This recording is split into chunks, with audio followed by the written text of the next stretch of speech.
All right. Um, Adrian, we'll start off with you, man. Your thoughts on Ironheart. Oh, I loved it. I thought it was fantastic. I thought the number one thing that I thought of immediately was like when I was looking at it, the visual effects looked on point. You know, like her getting in and out of the suit, they did that right. I loved how, suit flies in through the window and just like, I mean, just anywhere, you know. I thought that they did better maneuvers than I saw, Tony Stark do, as far as, that suit being, I don't know, usable in a way. I thought that they were going to take a dive when it came to her creating the AI replica of Natalie. Of her friend there. Yeah, I thought it was going to take a dive then, and it really, like, I think the term is subverted my expectations, like at every turn, especially with the relationship with the guy in the show. It can get very cheesy for me if there's too much of that and not enough of the actual story. It's just focused on this, Dawson's Creek relationship, which makes me think of being young and all that, and it makes me, therefore awkward in myself watching the show. So they didn't do that. That the acting all around was good too. I didn't know a lot of those people, as far as that goes. Like, the guy who played the Hood, never seen him before. I think I had seen Hood. It's a guy from Hamilton. Oh, see, I ain't seen Hamilton. I ain't seen nobody Hamilton. Oh man, about In the Heights. You ever seen In the Heights? See, I have not. What's that? Yeah, it's like it's a remake of an older movie, but I think it takes place in is it the Bronx? I think it's the Bronx it takes place in, and it's good. It's good. It's like a musical / coming of age story. Yeah. Yeah. That's cool. But yeah, I thought that the character was what I became attached to. The character of Ironheart, I liked her. I don't think I've seen much of many characters like that on TV, where she's just about her business. The whole time about her business, and real focus on what needs to be done. Besides all the trouble she gets into, but I like that. Yeah, she had a lot of layers. I think I do like in the beginning, like I said, when I saw the Natalie character, I was like, oh, where's this going? Yeah. What's happening here? Why are they doing it like this? But you realize that the Natalie character was supposed to help with like part of Riri's story arc. Yeah. Right. And helped her develop as a character a little more. Because, like, in my head, she was still stuck in Black Panther, in the beginning, the Black Panther movie, which they really didn't explain her that well in that show at all. She kind of just popped up. She's a genius. We don't know why she's a genius. She just happens to be. Which is also a good setup for a spinoff. Yeah. Definitely. The Red Hood, not Red. Is it the Red Hood, or is it just the Hood? Is it just the Hood? Not the Red Hood, because the Red Hood, that's DC, right? That's Jason Todd. Jason Todd, yeah. Yeah. But the Hood, I remember reading the comics on the Hood a long time ago. But I always liked the whole. He's like a gunslinger, but he got like magic. Like he's like a little bit like, I don't know. He's like a sharpshooter mixed with Doctor Strange and all in one. So I always liked that about him. His storylines are pretty cool. It's always like, like Spider-Man. He's like that Spider-Man level of like character. On the ground. on the ground, like he's doing stuff. He's like just doing stuff in one burrow, not across the world. Like it never really extends past like New York. You might go to maybe another barrel, but like it's somewhere in the Bronx, right? Exactly. So I always liked it about Marvel because Marvel will do that. Be like, look, I got Hell's Kitchen. That's all I got. Hell's Kitchen. That's it. You know? Hey, yep. I don't know what's happening in the Bay Area. I don't know what's happening in Detroit, but yeah, Hell's Kitchen. I got that. I got that. I don't want to brag, guys, but I'm in the Avengers. Oh, good. What's the Avengers? Are you in a band? Yeah, man. No, I think it was a very good. It was great. I mean, I enjoyed it. Also, it's like I think the hood was good. It was great. It was good to see Cree Summer in there from Different World. Haven't seen her in a lot. From things and stuff across the years. So yeah, I was kind of same thing. I was like, as the AI was created from Natalie, from her brain waves, and kind of it wrote its own code, and like that. I was like, okay, where are we headed with this, thing. But it found a nice place. I have my engineering mind was also looking at some of the capabilities she was doing and could do, and I was like, 15 years, we could probably get there. It's just strong 15, we probably can get there. But yeah, so of course, like, you guys have seen my my Marvel encyclopedia, and so after the show, I went like researching all the characters and just like reading stuff more about them. So there's an interesting rumor, and I would love if this is true. The Hood's cousin, remember his name? Oh, was it? Is it? I don't know this one. Koji? Is it Koji? What's the guy's name? Yeah, what they call him in the show? I forgot his name. Oh, okay. I don't remember his name. Oh, yeah, I know. I think I know what you're about to say. So his name's in the show is what? Name and they was referring him to as Cousin John. Name. Yeah, John. Cousin John. Yeah, Cousin John. So there's a rumor going around that this could potentially be the new Ghostwriter. Really? Dang. Really? Is that how they get him over to Marvel? Well, I guess Ghostwriter was in Marvel. Yeah. He was an Agent of S.H.I.E.L.D. Yeah. So it's rumored that he could be the new Ghostwriter, and basically the Hood is like, makes another deal with Mephisto, and he brings John back, and John is the Ghostwriter. Wow. Okay. That could be awesome, because I would awesome. The more I kept I think he would kill it. I think that guy would kill it as a new Ghostwriter. And the way he went out, like I would be the Ghostwriter too. The way he went out, that's vengeance. I mean, you can really they really set that up. Yeah. I can see it. Yeah, that would be awesome. The other surprise in there too, as well, is Joe. Joe turning out to be what's his name? Oh, Ezekiel's son. Yeah. That was good. His arc. His arc was a little too quick for me. His turn to I'm a little bit evil, or like I have a vendetta against you. It all made sense though, because she did make sense. She messed up pretty bad. He's like, hey, I'm trusting you. Don't expose me, right? And guess what happens? Immediately exposed. Yeah.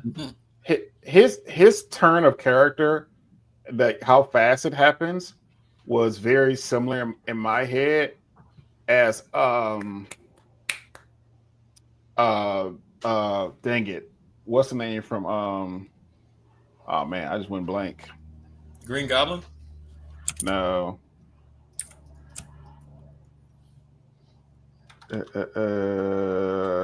Oh man. Sentry from Thunderbolts. Oh yeah. Sentry. It's like So like Sentry was just like this. He was like this timid guy at first and trying to figure out what was happening. And then all of a sudden, oh yeah, I have powers. Okay, now I can do more of this, and now I'm evil. or I have this evil, I have the void side of me. And it just happened. It happened really quick. It's like, so if oh my God, why do I need to listen to you? Yeah, that was cold. That was a cold line. Yeah, that was a cold line. That was good. Absolute power corrupts. Absolutely, that's what they say, right? Yeah, that was a cold line that's up there. Okay.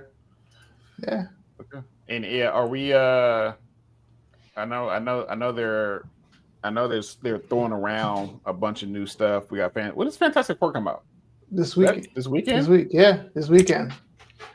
It's so funny because they had, the Superman came out. Was it last week and the week before? And they had to they were turning up the dial on their commercials to remind people, oh yeah, hey, there's another movie coming. Yeah, there's another movie coming. Don't get too excited and think you've got your hero stuff out of your system. I think that's smart of them, because I think that one, I don't know how it's going to be. I'm pretty skeptical going into that one. Less skeptical than I was with Superman, because I know Superman was really the regular one. Yeah, because Superman was going to be like a feel good regular like James Gunn thing, right? But the as far as Fantastic Four goes, how are they? There's so many variables. Arguably 3 more variables. See what I did there? Yeah, but of how they're gonna do that. When it comes to Superman, I don't want a James Gunn experience. I want a Christopher Nolan experience. Oh, that's when it comes to Superman, gritty. I don't want this. Oh, he's making jokes and I don't want that. Superman can't be regular. No, he's Superman. He's from Kansas, though. He was raised on a farm. That's how the comic books are. He's not from Kansas. He's from Krypton. Everything. He is an immigrant. You want Invincible? Definitely. I don't even want to be invincible. I want him. Basically all the characters who he fights against, are out of this world and everything. And have a good fight then. And I don't know. And I think the entry of Superdog happened very fast, too, as well. And so it's just like, I don't know. My hopes are up, but my expectations are not. I'm definitely gonna see it. I'm gonna try to get to it before seeing Fantastic Four, so I can at least have a little contrast a little bit. I feel like it's gonna be good. I'm not even that excited about Fantastic Four, but I'm going to go see Fantastic Four in the movies. I'm definitely going to wait until Superman hits HBO Max. I just want to see Mr. Terrific. That's all, really. That's the character I actually kind of care about. He does his thing. His thing. Yeah. Yeah, that's right. That's what I hear. And what are there any other movies, like the Marvel movies, DC movies coming out the rest of the year? I feel like that's the end. I feel like that's it. This is all we get. So what's next? What's next? Spider-Man? I thought it'd be the Avengers movie. The Avengers Doomsday. Oh, Spider-Man Brand New Day. That's supposed to be something that's happening. And then next year is Into the Spider-Verse, the third film. It's supposed to come out. I didn't see the second one. Oh, you didn't? Oh, it's good. It's good. It's very good. Yes, it's very good. You gotta count how many Spider-Man that you've seen before. Yeah, that you spot in there. Yeah, they pushed back Doomsday again. Have they started filming Wakanda? No, I don't think so. No, there's gonna be another one. Yeah, they definitely confirmed there's going to be another one because they're secretly casting T'Challa. Oh, okay. Oh, well, there's something coming. Guess what? Guess it's coming. What's that? Oh man, I don't even know. Marvel Zombies. Marvel Zombies. Wow, they're actually doing that. I'm gonna see it. Is it on Disney Plus? I'm assuming. It's an animated series, so I think it's gonna be part of the What If. Okay. Yeah. The What Ifs were good. It's good. I read all the Marvel zombie books. It was a good time. It was a really good time. They got crazy with that. That just got crazy, man. When Ego turned into a zombie, I was like, that the whole planet. It's like, okay, all right. Oh, and also too, if it does finally look like we're getting Mahershala Ali as Blade. Oh Really? wow. Yeah, Kevin Feige, he said basically the script was rewritten like 4 times, and he said it looks like they're going to accept the final one. So that means we could be getting a Blade movie and a Blade video game in the same year. That's crazy. I didn't know the video game was coming out. Oh yeah, they already got a trailer for it. The video game. Huh. Look that up. What system? I believe everything. Everything? All right. Yeah, they already got it's been on YouTube for a little minute. That's up there. It looks good. I mean, it doesn't show like live action, but it's kind of like shows like the intro or anything. But it looks good. Yep, Blade. Oh, this is last year. Holy crap. Marvel's Blade game announcement trailer at the Game Awards of 2000. Oh no, at 2023. Oh, that's 2 years ago. Holy crap. All right, well. Yeah. Anyway. Yeah. Guys ready to kick off? Let's do it. All right. Let's go.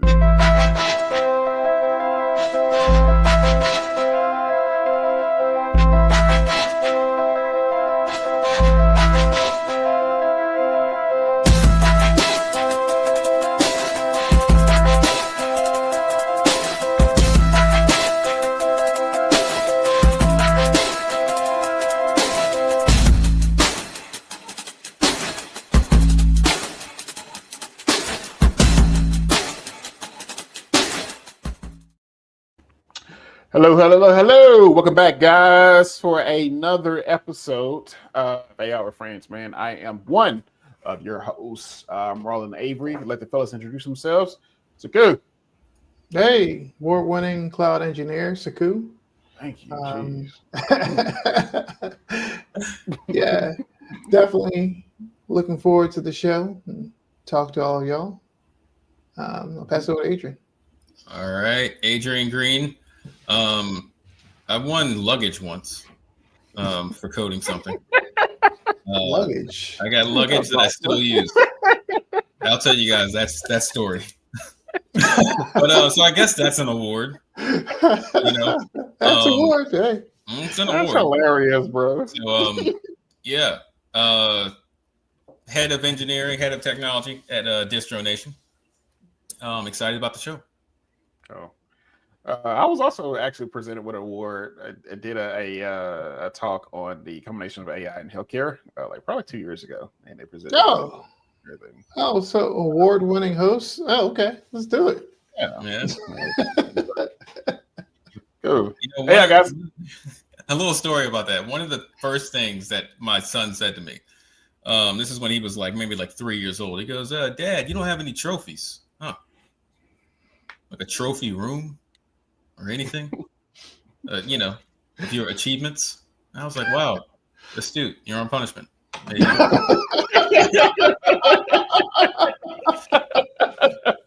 Like, how dare you? Yeah. Watch your mouth, boy. That's what you noticed? Off subject real quick. Did you guys see Tony Parker's trophy room on Kai's stream? No. Oh my god, it's impressive. I'll send it to you. It's from the Spurs. Really, yeah. So they're doing like the 30-day stream, and they're streaming from Tony Parker's house in Texas. Okay. So Tony Parker let him he rented them a house, or whatever, for the 30 days, and so they're there, and he has a trophy room in there, it's nice. It's impressive. Insane. Yeah. Looks like Scrooge McDuck's vault of coins and stuff, just gold in there. It wasn't Scrooge McDuck. It was it was Scrooge McDuck. It was Scrooge. Yeah, they start redeveloping those comics too as well. I just saw one at the comic book store this past weekend. Oh, interesting. No. Sorry, it was Darkwing Duck. Sorry, Darkwing Duck. Darkwing Duck. Yeah, it was Darkwing Duck. Yeah, sorry about that. You know what? I don't want to keep going this, but Darkwing Duck, the intro was classic. That was that's an R&B classic actually. So. Yeah. Did Tony do that? I think they did. I'm just playing though. It's when it comes to those animated songs though, I don't think you can outdo the Goofy movie. Oh yeah. With, they had everyone working. They had to. They had Teddy Riley in there. They had Teddy Riley. That was awesome, man. Till this day. Mm-hmm. And also too, I don't know if you guys know this, and I don't know why they don't promote this better and everything. Disney has, I've never seen this before. They released probably 2-3 months ago. They released that song, that clip, back on YouTube, but it's a 360 feature inside YouTube that you can look around while they're performing the song. Wow. I've never seen that feature before, and Disney released 2 months ago. Huh. And it's a 360 feature. You can as the video's playing, you can move the camera around, look up and down, look at the audience, watch the performance, everything, and it's a 360 feature. Yeah, man. Put that on the Vision Pro, man. Live that life, Yeah, that might be something. I might try it. There you go. All right. Cool. All right, we're here. Well, let's kick things off. As of lately, things have been kind of getting interesting and stuff here. A couple things. Grok has launched its Grok 4 AI model, driving about a 325% jump up in iOS revenue. Along with, now there's been some research done that AI companions has seen a increase in involvement when it comes to team. 72%, a study says Common Sense Media says a study has seen that 72% of U.S. teens have tried an AI companion at least once, and with 52% of them using it regularly. Adrian, we'll start with you. You have a team and stuff yourself. I do. Also, too, it was noted that the AI companions was not Grok companions. Thank goodness. Yeah. Thank goodness. Thank goodness. So we'll start with you, Adrian. What's your thoughts, man? It seems like the young ones are starting to, look at AI as more than a tool. Yeah, they're looking at it as probably, just they're incorporating it into their lifestyle, into their lives, and that's really interesting. The report said that it included just regular Chat GPT as well as being using the use of AI companions was expanded to that as well. I think it's, if you're a teen and you're in school, you're having to consume a lot of information. There's so many different avenues to do that now than there was when the options that say I had, which was basically cracking open a book. I had the internet later.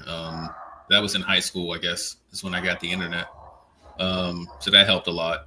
But before then, You were on your own. You had to go to the library to figure out the So- Dewey Decimal System.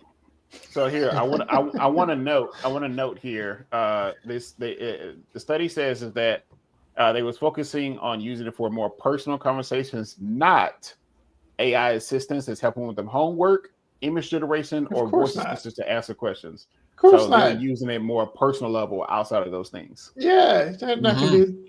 Come on, you're a little kid. You're gonna do something productive. What's this technology? No, you're not. You're not. Well, having said Expectations- that, I mean, Yeah. I'm glad that they're not using Grok then, because you want them to be, if it's like life advice, then but you know what though? I would say this: we live in a non door knocking like society, like now. So there's not like neighborhoods have changed a lot. A lot of kids are indoors the entire time, and then you get like villains like Neon running around. I don't know if you guys have seen any of his clips or whatnot, but evidently his story is a person who wasn't exposed really to anything but the internet. What, the streamer Neon? Oh yeah. Yeah. Okay. Mm-hmm. So,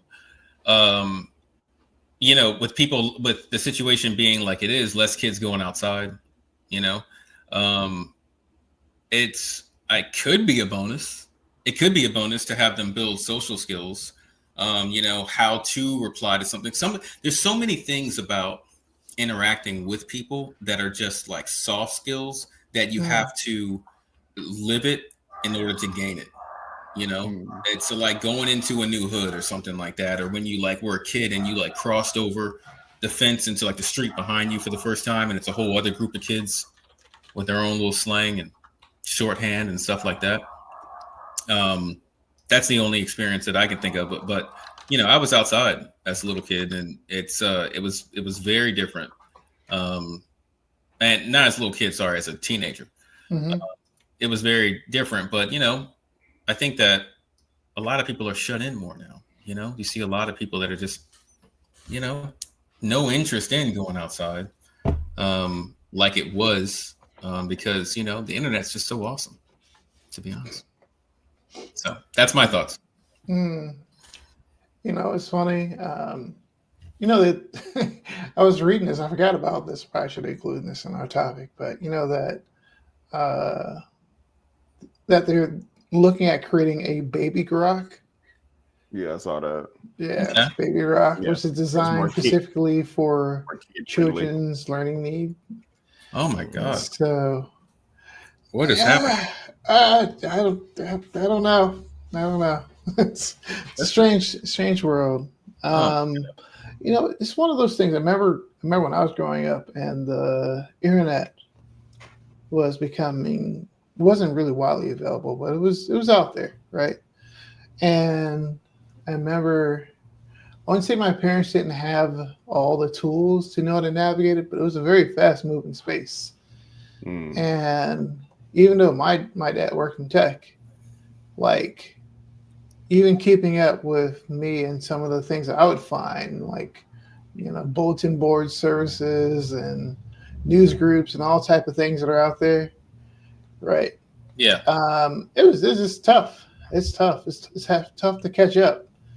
Do you think it's safer with a interacting with language models than it is the Wild West of the internet? So it depends. That's what I really think. It really depends. Like if you're dealing with a child that has mental health issues and things like that, that you're trying to navigate, which those things can also develop over time, right? The AIs are not equipped to navigate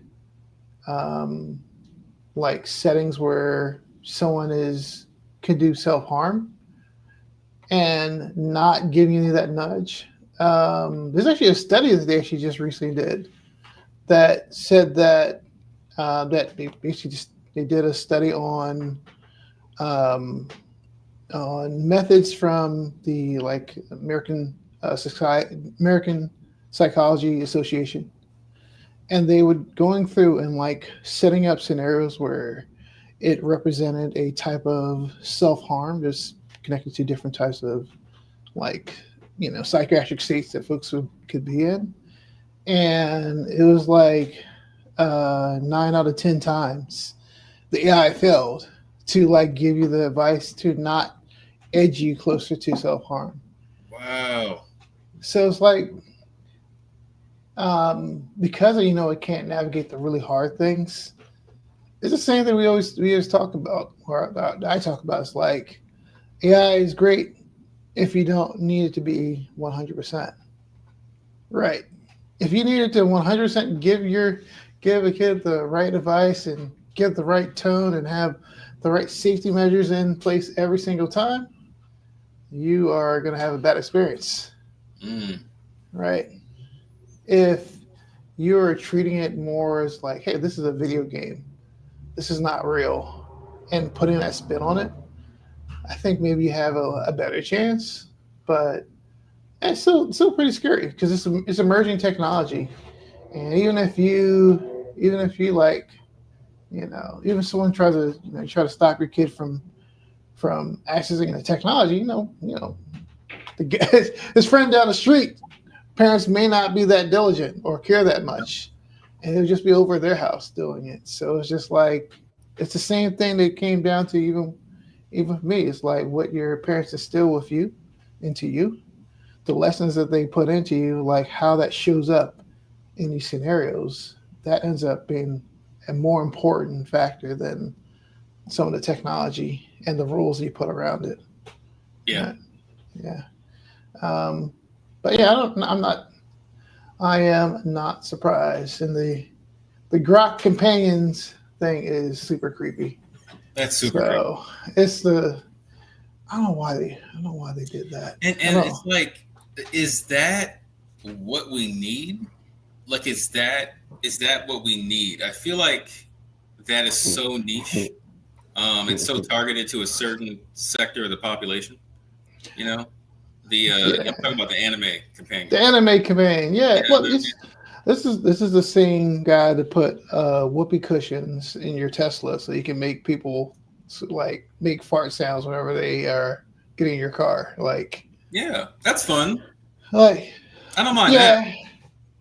Yeah, this is fun. But like, it's you try to apply the same humor in all scenarios, and you're gonna fall on your face, right? Yeah. I think it's one of those scenarios, right? That's a big blind spot though, because I feel like for going down that route, it's like a whole other area of just negativity, and just things that you can get into which you just don't. I mean, why?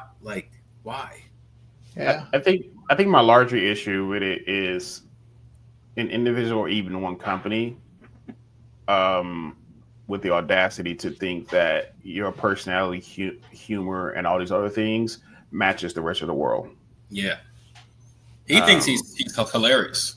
Sure. Yeah. And so I think there's components and everything where definitely it matches segments of people, and they some people think, I think it's the greatest thing ever. I saw a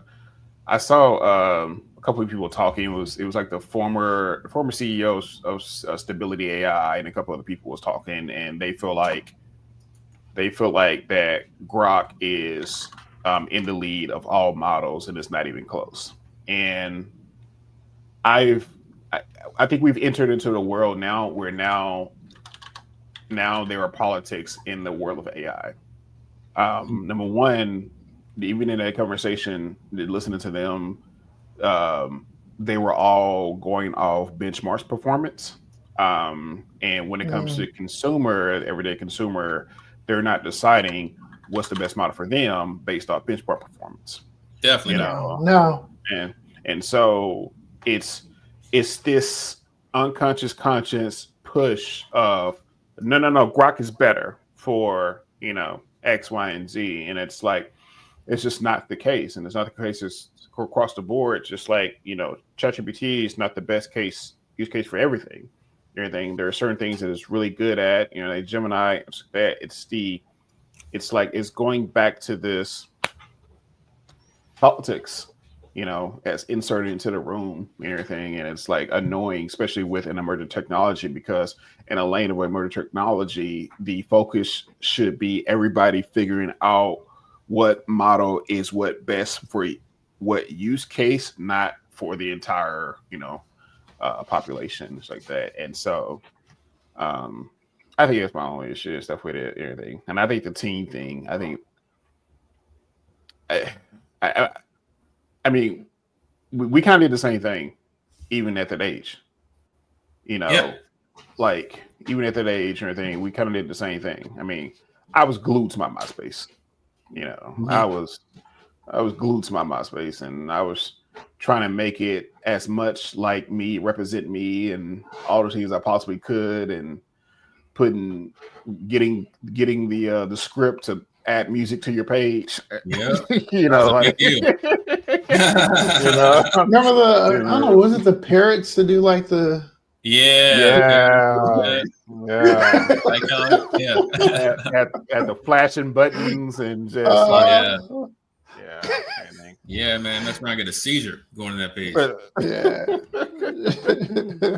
So man, I think it's I think unfortunately or fortunately, there's pros and cons of doing this. I don't think we're going to really understand the cons anytime soon. I can see a lot of the pros. I can see a lot of the cons stuff too as well. But I think that happens also too with any technology. And stuff. And so, because also too, technology typically is never the issue. It's the human intent behind the technology which becomes the issue, or the human intent with the technology. See, now I got a whole memory of Black Planet. That was the first social network. Yeah, it was the first. Yeah, one of the first. Was it the first? I thought it was up there. The first. It definitely is. Well, I think it was like at least 5 years before Facebook. And no, it came out in 1999. Yeah, it was ahead of its time. Yeah, for sure. Yep. Yeah, I bet you if I go to Internet Archives, I can find my old page. Yeah. Yeah. Actually, I probably should not do that. It's probably not a good idea. I forgot I dated her. That's not a good idea. Oh man, that's hilarious. Okay, cool. Speaking of the soon-to-be X, Claude Code. Claude Code. So, July 14, Claude Code quietly, secretly, basically put limitations on a lot of their models. They put some useful errors with no advance notice, halting heavy users after a few requests. Anthropic confirmed some users are experiencing some slower responses, but declined to detail the new limits, leaving many to suspect they have been downgraded, also to or inaccurately tracked. And so I actually got hit with this issue as well. So, Sekou, we'll start with you. Potentially soon to be X Claude Code. Put limitations on there. You know what? When I got Claude, there's something that did strike me as a little weird. So first, I started off with like the 10x Pro. I think it's a Pro account they call it. And I was getting pretty productive. I was using Opus, and then it would after 30 minutes it cut out on me. I'm like, oh man, this thing was so good while I had it, right? Mm-hmm. And then I kept doing things like, yeah, Sonnet's okay, but I want a little bit more Opus. So I was like, all right, well, how do I get more Opus? And I looked and I saw they had the 20x plan. I was like, yo, 20x.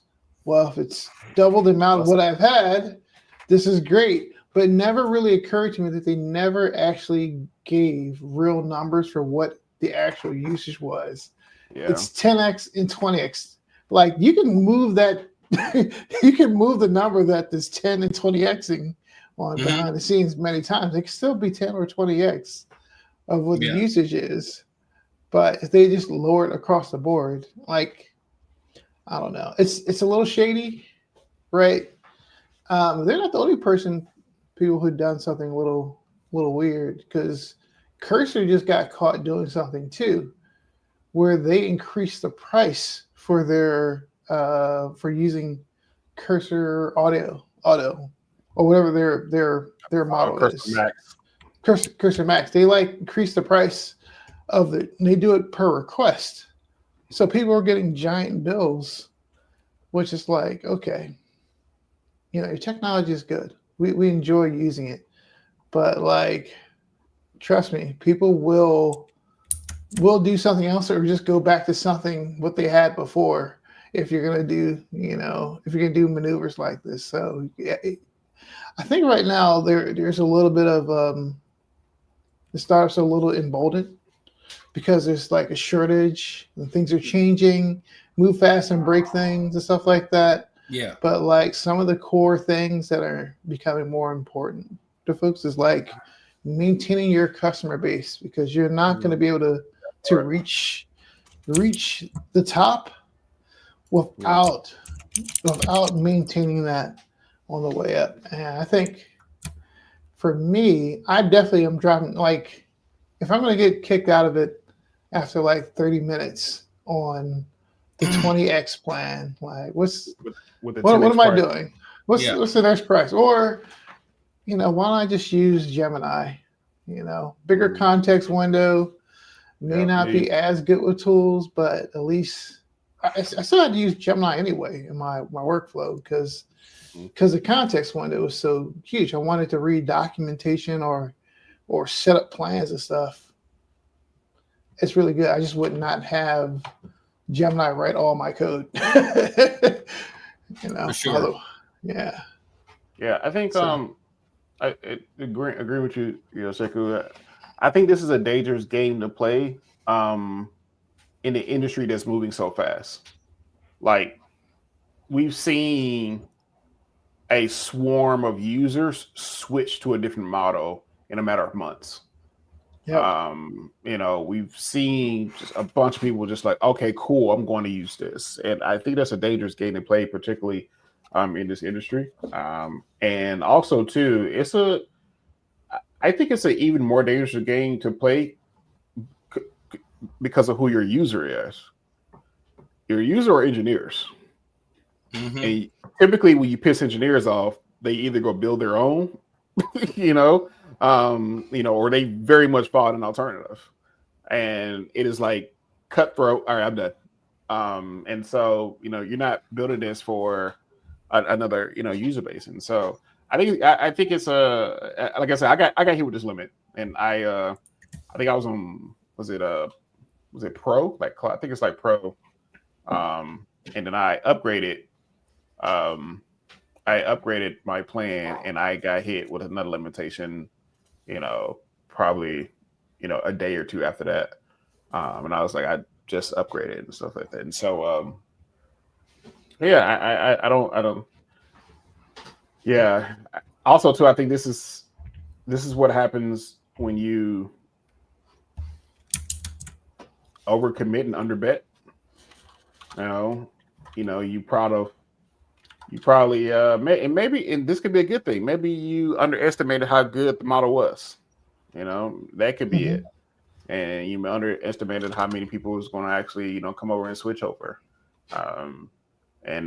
Or you might have underestimated somebody may kind of deliver an empty promise on how many GPUs they're going to give you. And so it can be, several different things, but no matter what, though, I think this is not good for a business, particularly with software engineers. I think a lot of the customer base you probably get away with it, but with your software engineers, they'll go build. You'll piss out the wrong 5 people, and they'll go build a competitor, and all of a sudden, you're out of there. And so yeah. It's already open code. Mm-hmm. It's there. I think for the most part, it's like the engineers appear like dependent on it a lot. just by the sentiment that I'm reading. Yeah. And I haven't hit the usage limit, but what I have hit is just outages, and it's been plaguing them for the past week. It's been kind of in and out. So I think that it's two possible things happening, and that is that it's strategic, like almost like this reminds me of The Wire. This is something like Avon came up with on the Wire. Remember him? Yeah. Avon or Stringer Bell, either one of them would come up with some kind of scheme to control the supply, to like increase demand or whatnot, and just see how they act or whatnot. When they have a shortage in the market, because it's one thing and that's just confidence in the product. At the end of it, you're not going to build something else to replace this. We're the ones. Now, that's my first theory. The second theory is that they're actually at capacity right now. And what's happening with, say, a product like Cairo coming out and then offering unlimited Sonnet, maybe is wearing on the system. Which is also a partner of theirs, too. Mm-hmm. The biggest partner. Yep. Yeah. The biggest of the biggest partners. Yeah. So if their system can't handle the influx of, because that's when I'm looking at the outages, that's what I'm seeing. And when I'm looking at that in conjunction with the people saying, oh, okay, you've hit the usage limit with no limits, like there's no clear thing like, oh, you hit this many requests or this many tokens or whatnot, or there's a lack of transparency with it to give the user any indication of when they're going to hit that limit. So I think it's maybe they're at capacity and experimenting with throttling on their side to compensate. There's a word. Man. Are we going to start seeing something to the nature of like free nights and weekends within AI? Oh yeah, man. Hey, yeah. I can't do it until after 8. Yeah. I wouldn't be surprised. You gotta get what is the PG&E, the electric company out here? They have time of use pricing. So if I use electricity in the morning, I get a better rate if I do it in the morning. But if I happen to do it at night, price goes up through the roof. Or opposite. Same thing with charging your Tesla. As well. Right. So we can starting to see a thing of free nights and weekends, time of use. Yeah, that could be interesting. Andrew, you made a good point too as well. There with, particularly like with a partner of theirs. I don't want to say undercutting them, with releasing, Cairo, so I won't say undercutting them, but I think what's really interesting, particularly like this, and why this is still a slippery slope for Claude Code or for Anthropic, is that you never want to create frustration, because frustration creates opportunity. And we saw very quickly how a good percentage of people shifted when OpenAI announced their new image model. Yep. You don't want to have somebody who has more resources, a Microsoft and OpenAI, to come in and introduce a new CLI, stuff like that, their competitor or their version of stuff called Code, because the first thing they're going to say is, here's exactly your token windows, here's exactly what you're doing with that, and we have the resources to back it up.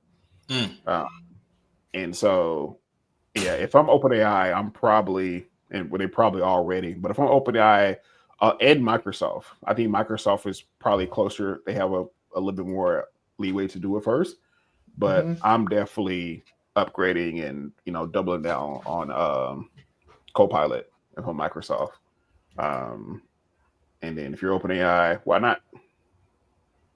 Yeah. But I think a slippery slope for sure. Yeah, I think right now I feel like the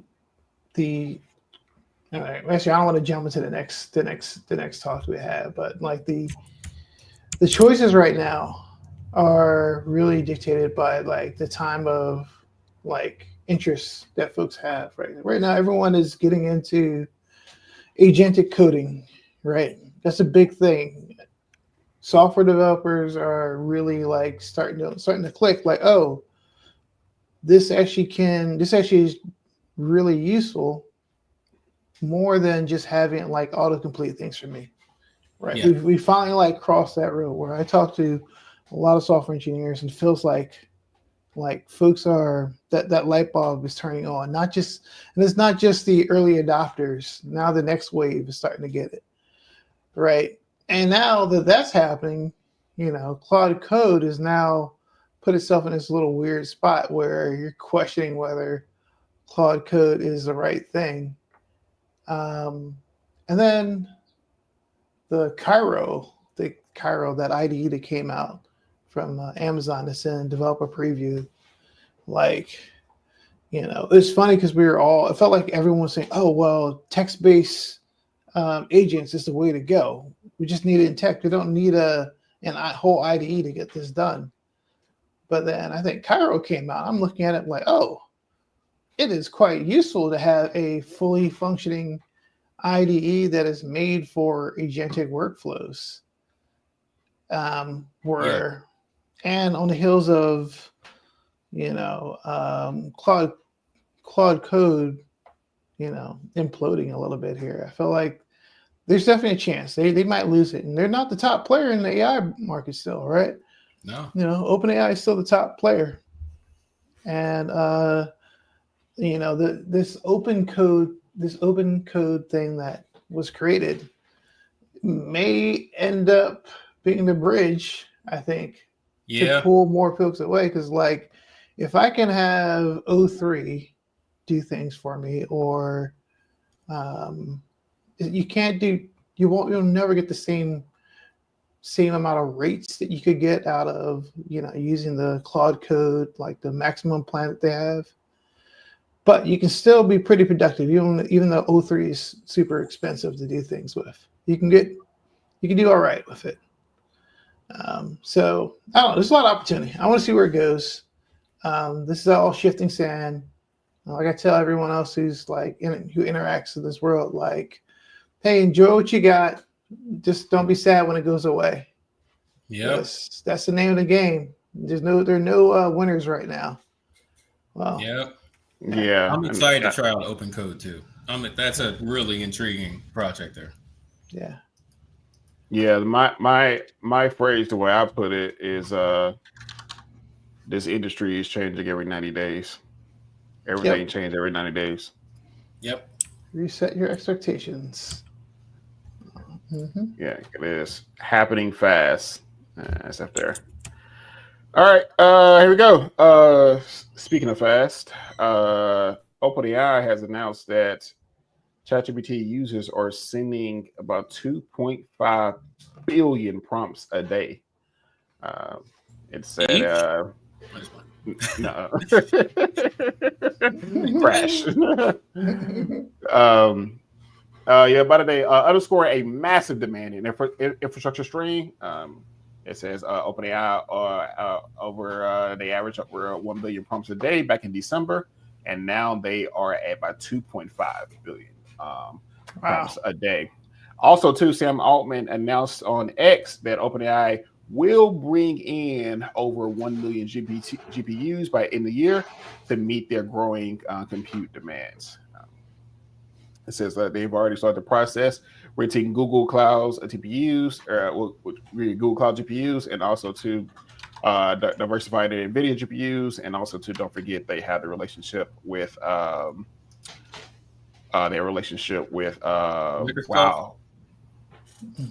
Microsoft and what's the other company? Oracle. 30 big Oracle. Jeez.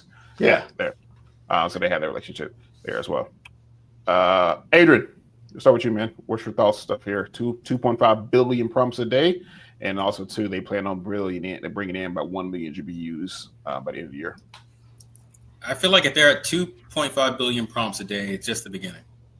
Like it's going to be more than that. It's going to probably be double that next year. Because I think that with the rise of everything going on agentic wise, MCP and the MCP area sphere, there's going to be, I mean, that's just the beginning. Everything that you like, say you input a directive to that's going to go through a series of agents soon, and those agents are going to generate prompts themselves. So it's just going to be exponential prompting. That's a good point. Yeah, that's a really good point. I didn't even think about that how the advancement of this technology is still going to be reproducing a lot more prompts. Yeah. Well, we're not fully in the next transition to technology, right? I think the agentic workflow is changing some things, because it definitely does increase the amount of requests that you're making. But right now, it's still folks are still going to the chat bot and getting it to do things and stuff like that. But as companies make things more accessible, and even as OpenAI, all they need to do is come out with a workflow. It's so funny. I was talking to my brother yesterday about this, where he's going through and prompting one GPT, asking some questions, and prompting another GPT and asking some question, and has another GPT who's kind of taking both of those requests in and stuff. When he's actually acting like agentic workflow with him as the person who's being the input and output machine. Yeah. All he needs is a no code thing that, there's N8N and all these other different things, but something that is built into OpenAI, if they were to provide that, imagine the amount of increase of usage that just comes from that, right? That would be insane. Like I said, we actually haven't hit the ideal workflow. So even 2.5 is probably undercounting what they're going to need. Yeah. So I can definitely see that. But it's interesting on the GPU front. So they're using Google's TPUs, which are they're not NVIDIA. The TPUs are in-house created chips that Google has made just for training. I think all the major clouds kind of have their own training type hardware, something like that. But it's interesting that this is the first time I've actually heard them saying that we're looking to use something that's not NVIDIA for training. And I'm not sure what edge Google has in there, but I'm kind of curious to look at that. Yeah, that'd be interesting, Cut. And I wonder if they found something where it is the TPUs give a better output in the area, or is it simply just access? Because it's you can't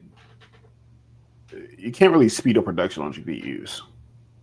Or you can't really speed up. You can go wider, but you can't 2x it in speed. So I wonder if it's access or if it's a thing where it's they found an area where TPUs is getting better results. Might be just cost and density. Cost and density might be it. Yeah. The thing is, we are power constrained, right? At the end of the day.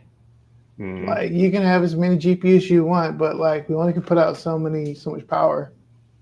And you compare us to China. China has I wouldn't say they have unlimited power, but they have so many nuclear power plants. Their grid system it's way better than ours. Yeah, it's way, but they have so much excess energy over there that we can give them a GPU that is like 2 models old. We can give it to them. It won't be as fast as Blackwell or these other, fancy, the newer ones. But the fact that they can use so much power and get so much density out of it makes it so it doesn't really matter.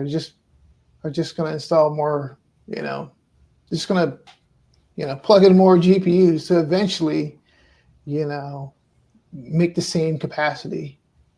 Yeah. Right? So, but I think it's a challenge, right? This is interesting because you just made a point, particularly with the China point there when it comes to power. Last week, wait, was that no? That was today. Was that today? I think it was today. Mm-hmm. Trump administration announced they're going to allow NVIDIA to resume sales to China for GPUs. Yep.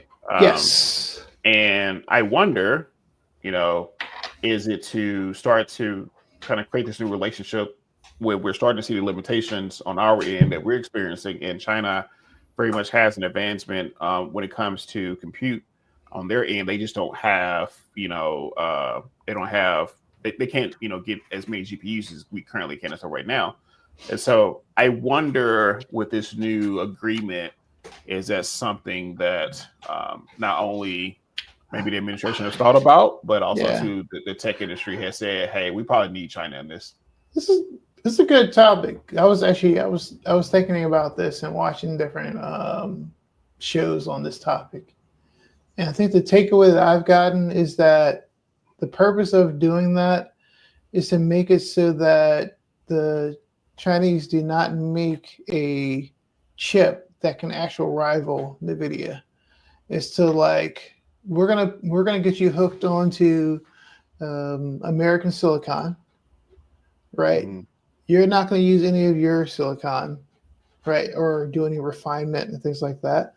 That'll slow you down because you're just using our things and optimizing for our stuff. It'll be like 3 generations behind. Our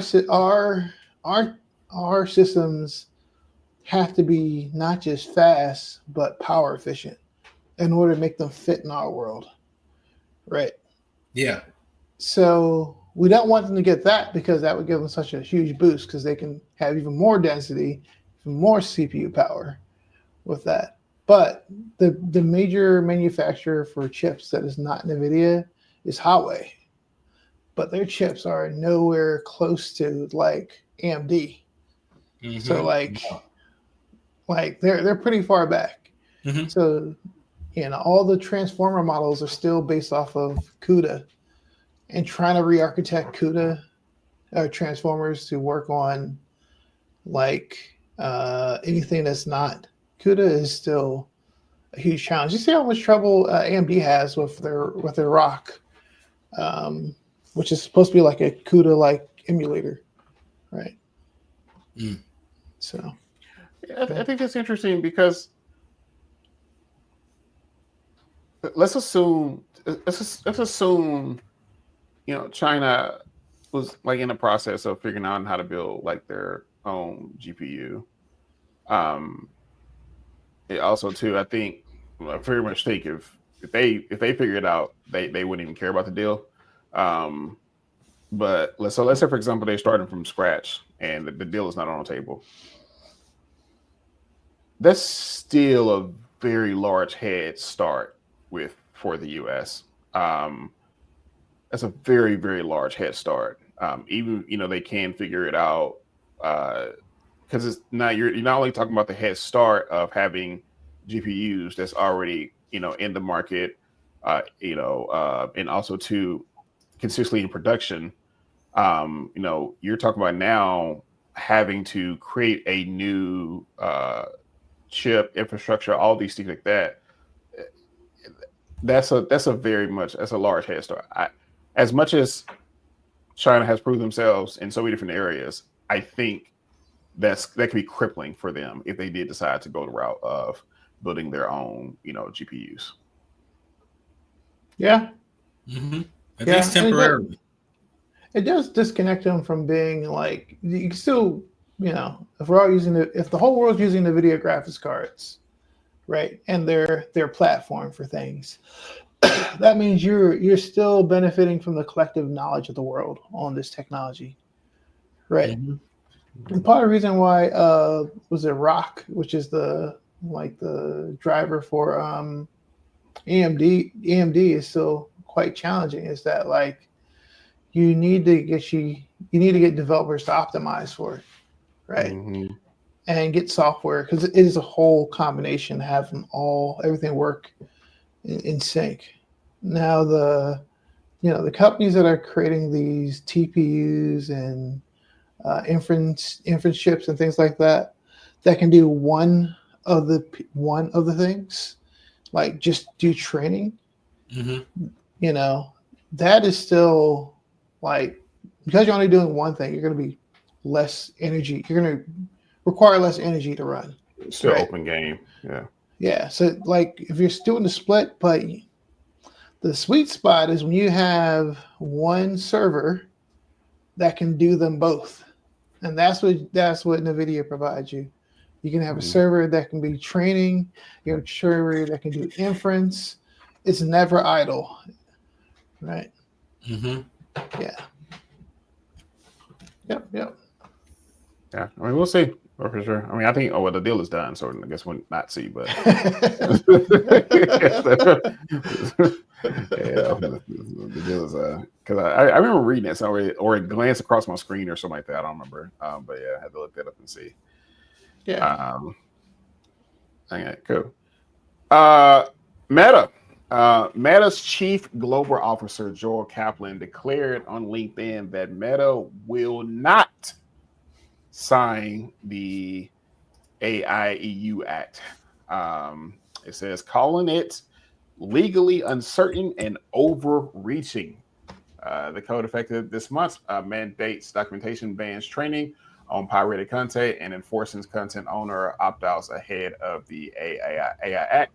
August 2nd rule. Other tech giants like Alphabet and Microsoft has also pushed back, but the European Commission has held firm on their timeline, their position and stuff here. And so Meta, Microsoft, and Google's parent company Alphabet has said no. They will not sign it. Seku, we'll start with you. Yeah. It's interesting. I think we've gone back to this. I remember, was it someone like suing New York Times or something like that a while back? Oh, yeah. That was, the opposite. New York Times was suing OpenAI. Yeah. I think,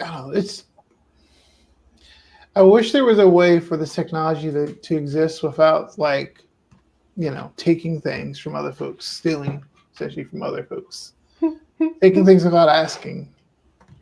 Right. It's almost like it almost sends a message like, hey, if I create enough value for the world, it's okay for me to take.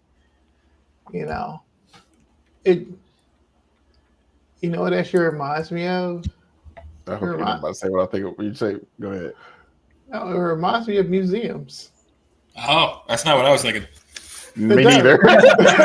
No, it does. It reminds me of the British museums. Mm-hmm. If I think it creates enough good and value, then it's okay for me to take things. Yeah. Right. That's it. Like, I'm benefiting humankind. I've decided I'm benefiting humankind, and because of that, I will take your things, and I don't have to ask. I own it. And that's what you think Meta's position is? Well, I think that some of this is kind of like how we're navigating this space is reminiscent of some of that. Like,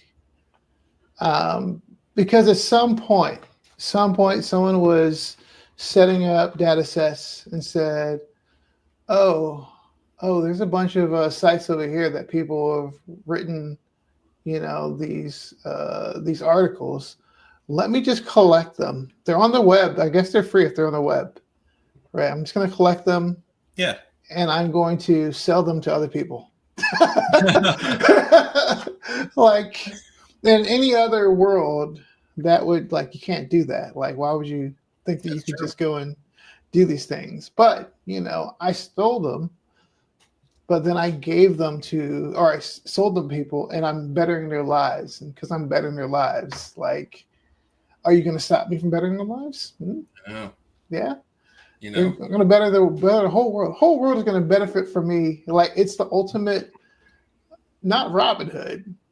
Could it be Robin Hood? I mean, not really. It's not either. No. Yeah. I think me and Adrian might be thinking the same thing. Yeah. What are you guys thinking? I want to hear. Superhuman Registration Act. What do you think? That's what I was thinking.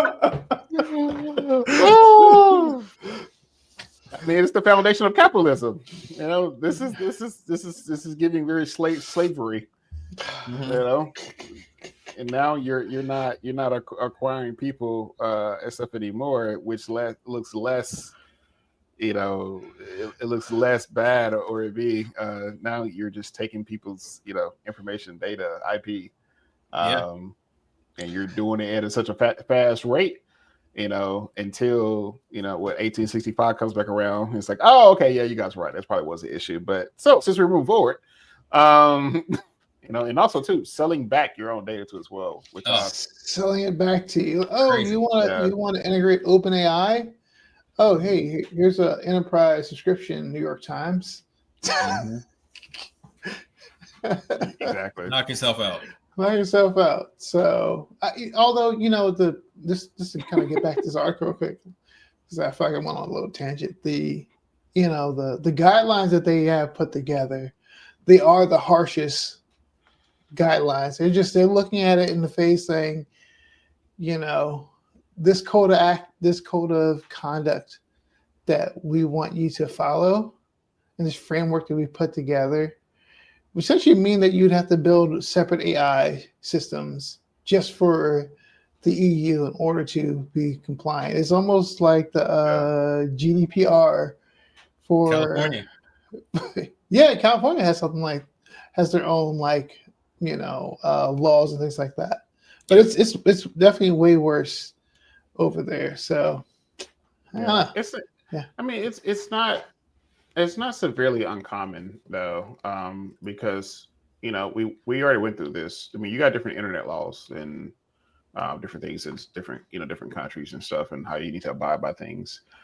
Even if you look at the food industry in other countries, the infamous story of when McDonald's first went to China and they didn't do well at all. They got kind of kicked out, and stuff. And so it's like, it's I guess it's similar everything, but I guess if you want to, kind of be in those countries or in those, those regions and stuff there, I mean, they kind of have the right to, say, how things are, going to experience and perform and, report and stuff back. But I guess also too, the big tech companies also have the right to say, nah, we don't want to do that. So. Adrian, what's your thoughts? I mean, it's similar to Seku's take. I think that there is a lot of infrastructure you'd have to set up in order to become compliant with this. I'm surprised that there isn't more pushback, because it looks like Microsoft plans to sign on, Anthropic plans to sign on. I mean, that's all you need. As they're going to sign on too. So it kind of puts Meta right now as the odd man out. Is there anyone else that we know? No. Meta said they won't sign, so they're in agreement with Alphabet and Microsoft. Oh, I thought Microsoft plans to sign on. They're definitely not signing. Yeah. Oh, they're not signing yet. Gotcha. Yeah. The only it looks like the only big player that wasn't mentioned thus far was Amazon. Interesting. Oh, wow. So Amazon's the only one that plans to sign on? Well, they haven't said they will or would not. But not, Yeah. So they just haven't given a comment and stuff at all. So I just realized something. You know the OpenAI deal that they signed with Oracle? You know, it's $30 billion a year. Yeah. Yeah. I didn't realize a year was there. I thought 30 billion maybe over a certain amount of time. A year. Yeah. Yeah. That's why I said earlier, if you just sign this deal with Oracle, like why are you also going to Google and everybody else for like GPUs? Like if I'm signing $30 billion a year, I want access to everything. Remember the Stargate was supposed to be $500 billion of data center building. So they haven't like, well, still a year though. A year. Yeah, that's wild. Wow, crazy. That is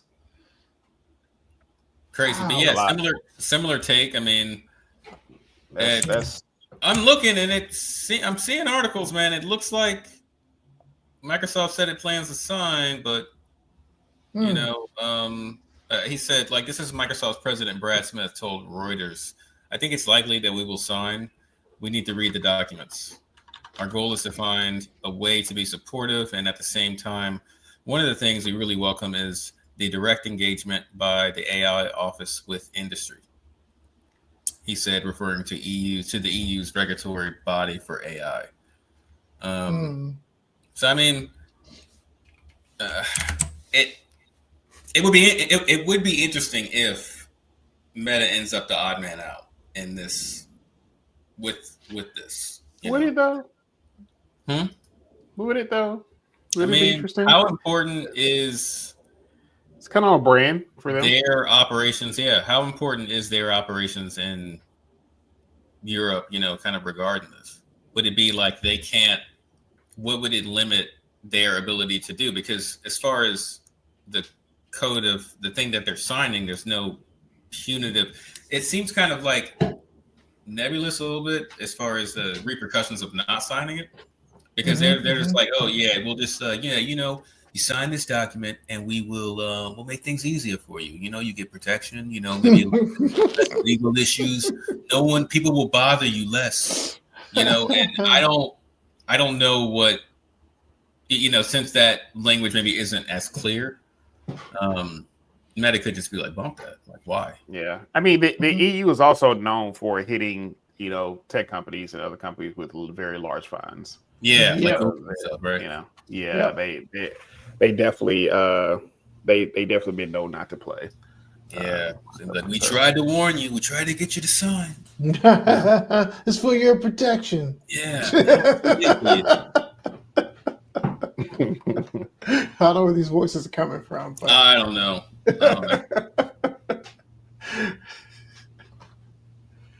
Yeah. So yeah, it'll be interesting and stuff to see what happens up there. Lastly here, man. Speaking of our friends over here at AWS, their New York VP introduced Amazon Bedrock Agent Core, enabling enterprise scale agentic AI through the AWS marketplace.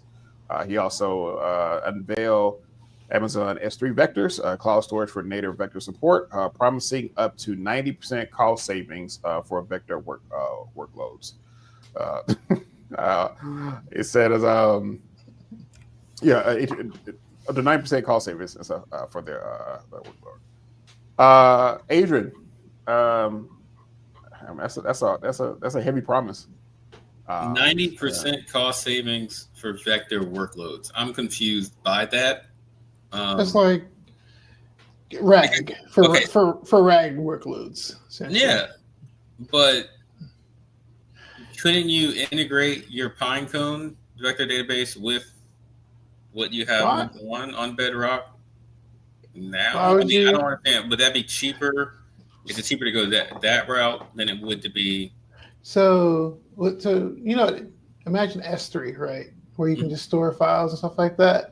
Mm-hmm. Now you can actually store vectors directly into it as if it was like part of your Pinecone. So say if I'm say if I have like a vector database and I don't want to leave all of my vectors on Pinecone, I want to put them somewhere cheaper, right? I can put them on S3 and now utilize that. And because S3 is, durable, it's redundant, it's, highly available. Like, you ever heard of like S3 not working? Like the whole internet would die. Pretty much. But it's crazy. It's crazy. So it's accessory, Yeah, I'm a fan of it. But the 90% thing kind of threw me. But now that makes sense. Having that into the regular AWS ecosystem is definitely going to be beneficial. As far as just like updating your vector stores, pulling information from them, like they're super valuable. If you're trying to build a knowledge base out of the things that you have to store them in vectors, as long as it's not numbers or anything particular like that, like text-based things, super valuable. I don't doubt the infrastructure and the durability of S3. I do question the savings of 90% though. The fact that it's just what they're charging, because like S3 is not the pricing of S3 is usually very favorable just because of how much storage is in their pools and how cheap you can get it. Like, it's, if you want to share a file with someone in a massive way, your first instinct was generally to go for S3 or something that is built off of S3 itself, right? Yeah. The giant global database that is S3 at this point. So I think it's kind of crazy I think they just killed some startups. I don't know there's any reason to use Pinecone. There's no reason to do that when you can use OpenSearch as your vector DB and have it backed by S3 vectors to make it so that like you can spin up a project at super cheap, and then you automatically the big thing on S3 is like you don't have to think about a lot of like the scaling problem that you end up having to have when you're dealing with something. If you build an S3 first, you automatically assume all the characteristics of it, of being super highly available, cheap to make copies of. You can move it around the whole globe. Yeah. And I think that right there is what makes me a fan of it. It's just the availability, the ease of it. If it's on S3, it's going to be super easy to integrate. Yeah, I definitely don't see any reason to use. Like, I'd be hard pressed to use Pinecone. Yeah. At this point, only thing that's always challenging, like you got to have you can have the AWS account and you'd have the key. But after you have all that stuff kind of squared away, if you have an instance already, your life is great. Yeah. Then we'll talk about the marketplace. That's actually something kind of interesting. Yeah. So they're putting agents. So a good example, like if I had an agent that would configure something in, I would say, a Notion agent, like an agent that will, pull things from my knowledge base, put it in Notion, allow me to query back and forth in Notion and stuff like that. It's a full agentic workflow, right? That now can be packaged within the marketplace. So I can go on Amazon and say, I want this particular agentic flow, add it to my tenancy, good to go. Yeah. Like, that's cool. That's cool. And sure. Their marketplace. Like what I'm doing now with Claude Code, right? Like adding the MPPs in, saying, hey, look, read this email and then create a Google document, summary. Like you can, connect multiple sources. The only difference is now you have, they changed their free tier. So now you get $200 in AI credits for new users. Yeah. So you can just go on the marketplace and just try things out and use it for free. If you start up with a new account with them. I think that's actually kind of cool. I feel like they're doing some pretty good moves there. I think there's some blogs out there that kind of talk about like someone deploying like a fully integrated setup using all these different things at once. I would love to go through and do an exercise, but I think definitely the vectors. I feel like that is huge. I think it's in preview still, but I think that's a huge change. The fact that is on the most durable, most used database around the world right now. You don't have to go to another system and learn something different. Yeah. So. Cool. Yeah, I'm still stuck on a 90% savings because I think also is it 90% savings compared to the industry or 90% savings compared to their current infrastructure? I think it's compared to the industry. I would think you don't have to pay for a server in this world. It's like this is like Pinecone. I guess you're paying by request, but those requests, they will eventually compute down to an actual cost of renting space on that server or query time or CPU query time down the road. But like I said, the pricing on S3 is usually really pretty amazing compared to like running a server to do anything or running a storage system. That's really this. Compared to running a storage system, S3 is always going to be way cheaper than doing that yourself.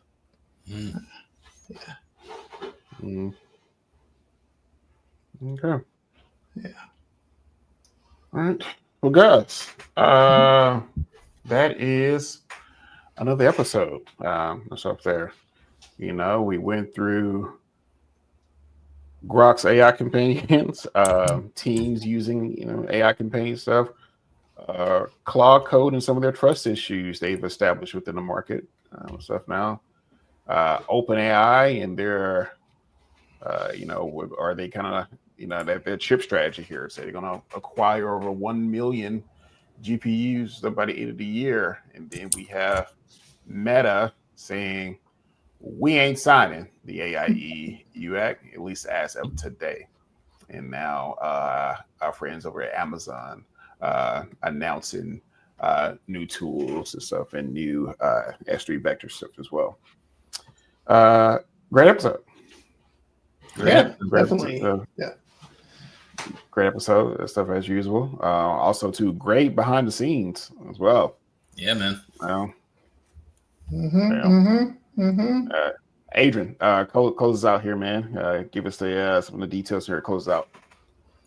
Guys, it's been a pleasure. You can reach us, join our Discord when you get a chance. You can find me at Adrian_Poupon on all platforms. It was great talking to you. Any questions that you have or insight into any of the things that we talk about, definitely reach out and let us know. Actually, real quick, I want to end the show on what you guys do. We're gonna kind of place a show bet here. Give me a duration of how long you see Replit lasting. I go first. I don't think it's making it through the summer. Summer? I don't think it's making it through the summer, man. Oh. I don't think it's making it through the summer. All right, we got a summer bet, Adrian. I'm gonna push it back. I'm gonna say the February of next year. I was going to close to that. I'll go in the middle. I would say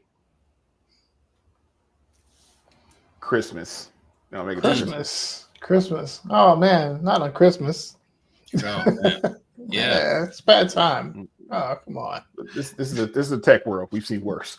Yeah, Christmas of this year. It's true. Yes. Okay.